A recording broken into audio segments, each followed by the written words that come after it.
अस्सलाम वालेकुम। हमारा टॉपिक चल रहा था कैथरीन बेल्सी की थियरीज। ठीक है, क्रिटिकल उसकी थियरी क्या थी। और अब हम उसका नेक्स्ट पार्ट जो है कंटिन्यू करते हैं। फर्स्ट पार्ट मैंने आपको बता दिया, उसमें सेकंड पार्ट में वो उसने बता रही है कि विमसेट की जो reject he concept of expression of realism को उसने आगे चला रही थी, उसके बारे में आगे बताया।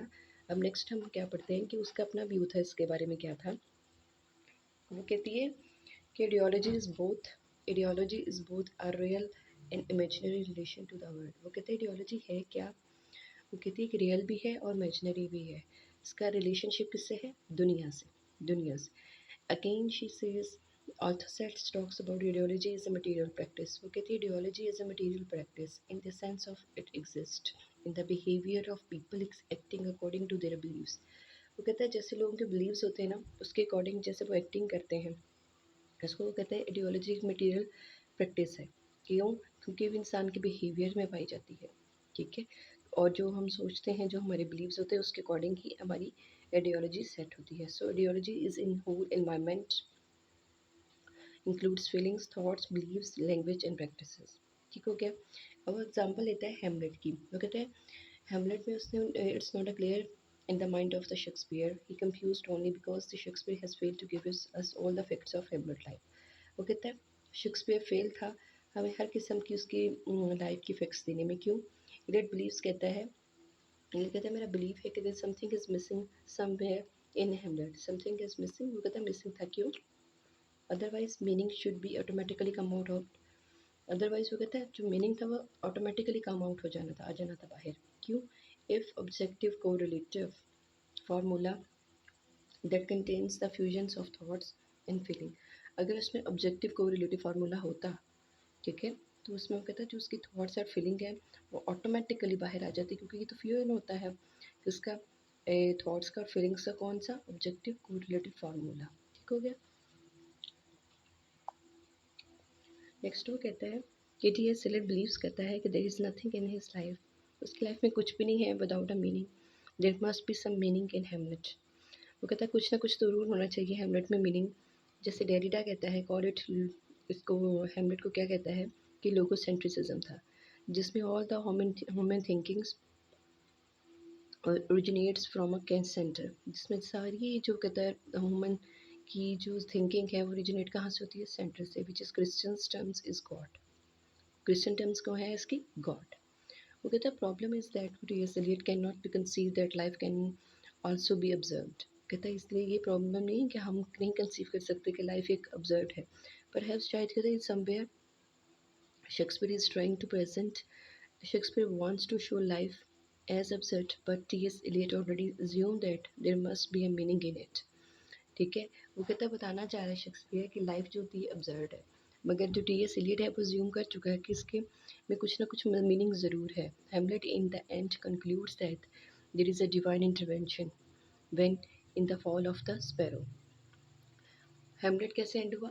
कि वो कहते कहीं ना कहीं अल्लाह पाक का हाथ होता है, डिवाइन उसकी इंटरवेंशन ज़रूर होती है। इवन कहता है अगर कोई एक जो परिंदा है या एक चिड़िया भी कहीं से गिरे तो उसमें भी अल्लाह पाक की कोई ना कोई हिकमत और हाथ होता है कि इसमें सिर्फ इंसान की बिल्कुल थिंकिंग या इंसान का एक्शन नहीं होता, इसमें कहीं ना कहीं डिवाइन इंटरवेंशन ज़रूर होती है। This concept of speaking something is that not there, Derrida calls a metaphysics of existence। वो कहता है metaphysics of existence ज़रूर थी सर। क्यों? He says that it has been the pitfalls of Western philosophy that assume that existence of things which is going to be discovered. So it is just like a blind man searching in a dark room for a dark cat। वो कहता है philosophy है, western philosophy है कि existence assume कर सके existence of the thing. कैसे?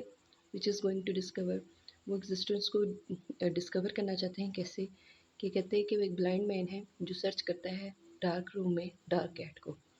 ये कहता है ये स्टूपिड लॉजिक है, विच इज़ नॉट देयर। ठीक है, कुछ चीज़ें पहले से ही एग्जिस्ट करती होती हैं, उसके बारे में हमें न्यू डिस्कवर करने की ज़रूरत नहीं होती। और ये कहता है ऐसी ही आइडियोलॉजी है, अगर हम उसको दोबारा से डिस्कवर करें कि डार्क रूम में एक डार्क रूम है और उसमें डार्क कैट है, ठीक है, और इसमें डार्कनेस है और वो ब्लाइंड मैन उसको ढूंढ रहा है, ये इस तरह है।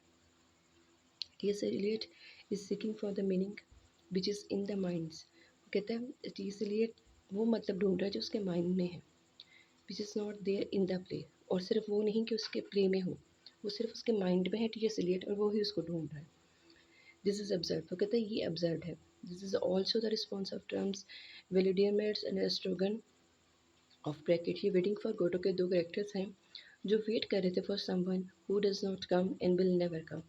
ये हुआ था, ये प्ले जो था absurd प्ले था जिसमें एग्जिस्टेंशियलिज्म के बारे में बताया था कि हमारी जो एग्जिस्टेंस है वो कितनी हॉलो है, और हम एक वेटिंग फॉर गोडो में यही बताया है कि absurd प्ले था.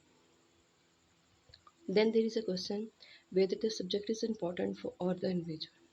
वो कहते हैं फिर ये क्वेश्चन पैदा होता है, क्या सब्जेक्ट ज़्यादा इंपॉर्टेंट है कि इंडिविजुअल ज़्यादा इंपॉर्टेंट है. It leads to the problem of split subject. ये हम कहाँ ले जाता है, स्प्लिट सब्जेक्ट की तरफ. कहाँ इसमें क्या शामिल होता है, डिफरेंस बिटवीन चिक्स. उसमें ऐसे ही है जैसे हम टू चिक्स में फेस के टू चिक्स में से कहें कि ये ज़्यादा बेहतर है और ये नहीं. There is a split in the consciousness. वो कहता है स्प्लिट किस में है, सिर्फ हमारे कॉन्शियसनेस में. I is a product of ideology and other is the critique of ideology. I क्या था, वो कहता है प्रोडक्ट ऑफ आई जो होता है वो कहता है या तो प्रोडक्ट ऑफ आइडियोलॉजी होता है, और जो दूसरी वाली चीज़ होती है is the critique of ideology. जो क्रिटिक जो पढ़ने वाला होता है उसकी एक आइडियोलॉजी होती है. And one I is of the speaker and other of the addresser. ठीक हो गया. एक तो वो है जो बता रहा है, एक दूसरा जो है वो जो उसको एड्रेस कर रहा है, एड्रेसर है. This what well say call the split subject. And नॉट स्पोप्स Frye who belongs to school of new criticism. वो क्या कहता है, ये जो नॉट स्पोप्स फ्राइज था,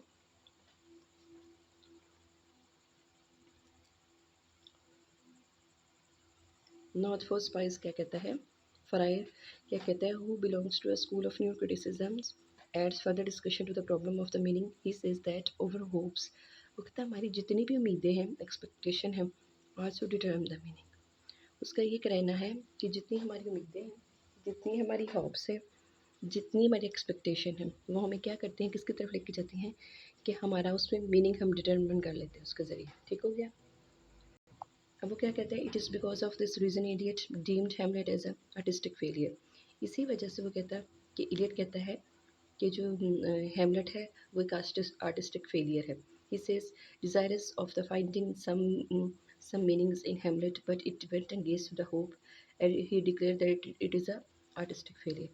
वो कहते हैं कहीं ना कहीं जो रीडर का माइंड होता है, जैसे टी.एस. इलियट ने पढ़ा शेक्सपियर का प्ले और उसमें उसको लगा कि इसमें आर्टिस्टिक फेलियर है. वो कहता है क्यों फेलियर है, कहीं ना कहीं उसको इसलिए लगा कि उसके दिमाग में एक होप थी, एक एक्सपेक्टेशन थी, एक अपना ही एक मीनिंग उसने पहले से ही एज्यूम किया हुआ था टी.एस. एलियट ने. इस वजह से वो उसको कह रहा है कि ये आर्टिस्टिक फेलियर है. इसलिए वो कहता है कि रीडर माइंड और होता है और जो सब्जेक्ट जिसने लिखा होता है राइटर का, ठीक है, उसका माइंड और होता है, उसने किसी और पर्सपेक्टिव से लिखा होता है, और जो रीडर होता है वो अपने अकॉर्डिंग उसको मीनिंग को लेता है. इसलिए टी.एस. एलियट इसमें बात करता है कि आर्टिस्टिक फेलियर है. All the theoretical assumptions have been rejected by the Belse.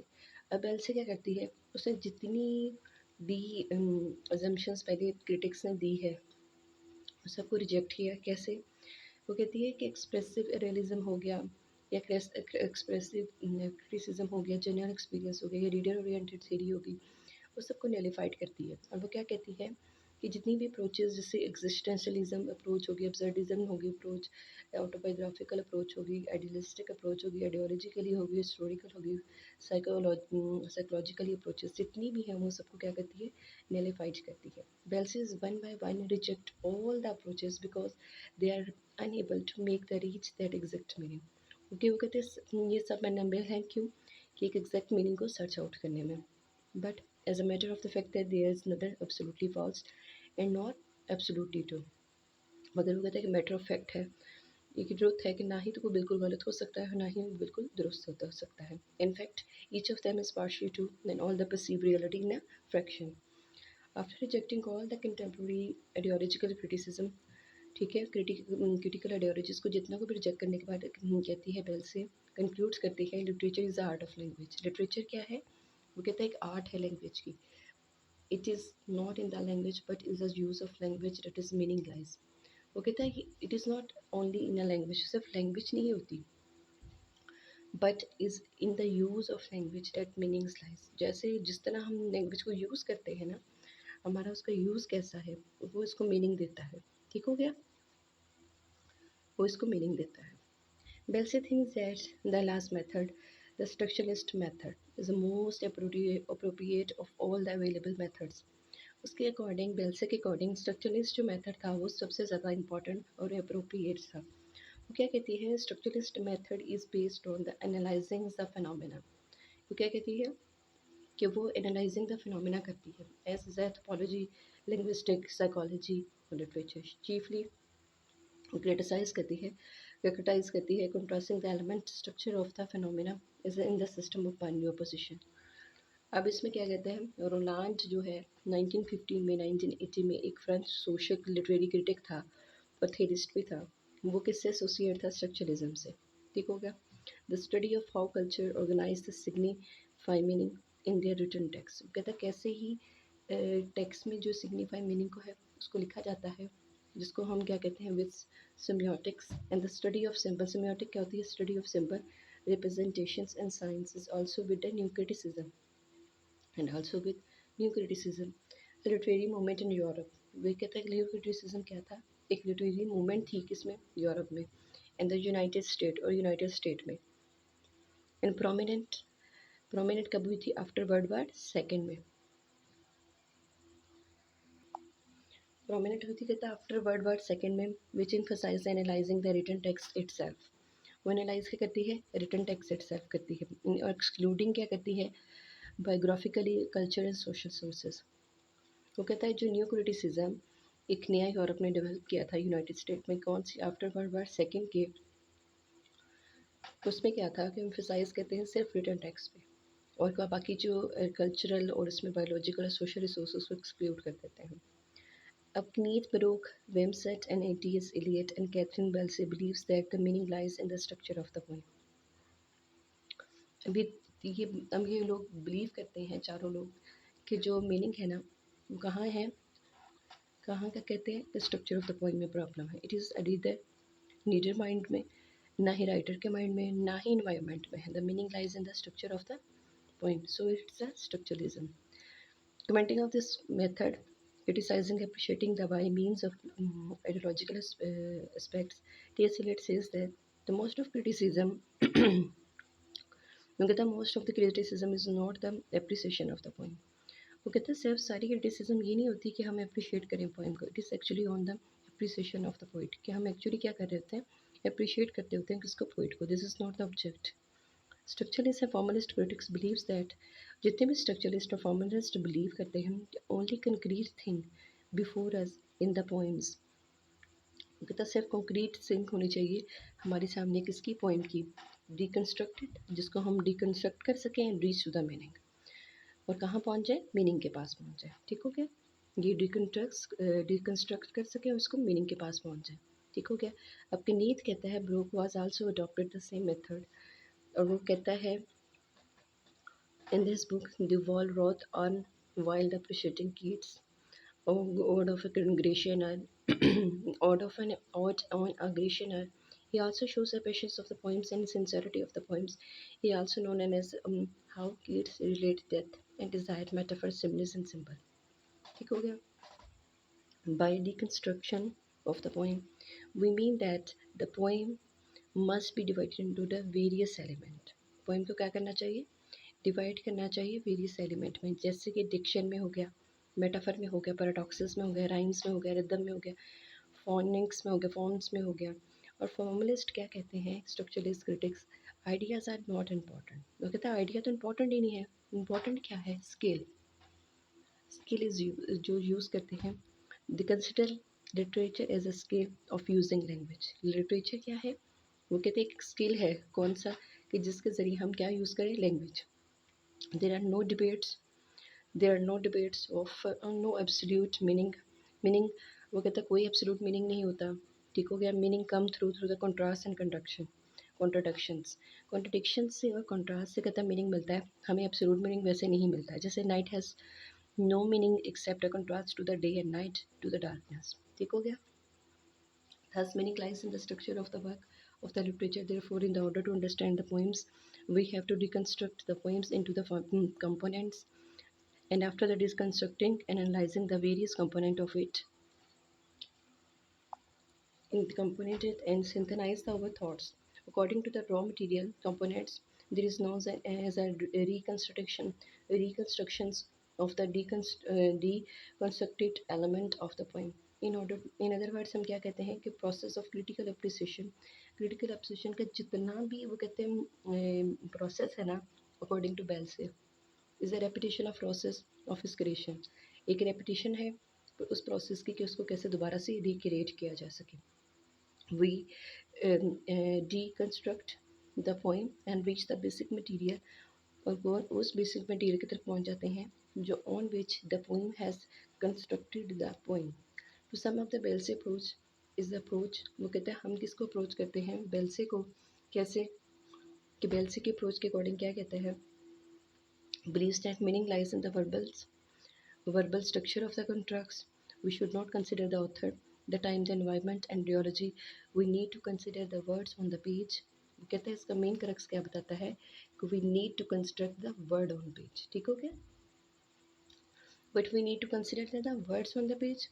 No words, metaphors, symbols and their interplays is more important than the fruitful than going to the ideologically history.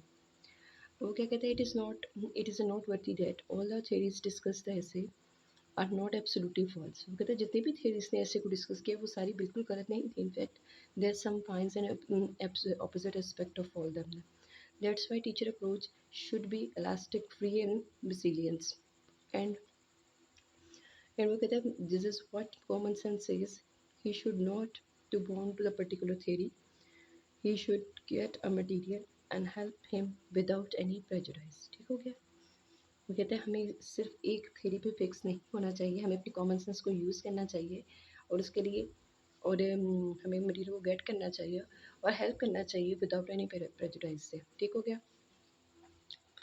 अब वो next क्या कहता है, next कहता है it goes without saying that there is not one absolute truth in the world. वो कहते हैं सिर्फ एक एब्सोल्यूट ट्रूथ नहीं है इस दुनिया में. ठीक हो गया? Every theory has states a partial truth. हर थ्योरी में एक पार्शियल ट्रूथ होता है. There is not absolute philosophy of the world. और ना ही कोई एब्सोल्यूट फिलोसफी है इस दुनिया की. ठीक हो गया? अब वो क्या कहता है कि the philosophy of the life is in some total of the philosophies of life. Philosophy of life क्या है? सम टोटल है जितनी भी फिलोसफीज हैं ऑफ लाइफ की उसकी. There are philosophy of literature is a sum total of all the theories and philosophies of literature. और literature के बारे में भी वो ये कहती है कि फिलोसफी ऑफ लिटरेचर क्या है कि ये सम टोटल है किसका, of all the theories and philosophies of literature. I hope आपको इसको बहुत अच्छे से अंडरस्टैंड हो गया होगा. अगर आपको मेरी ये वीडियो पसंद आई तो मेरे चैनल को ज़रूर सब्सक्राइब कीजिएगा. Thank you so much. अल्लाह हाफ़िज़.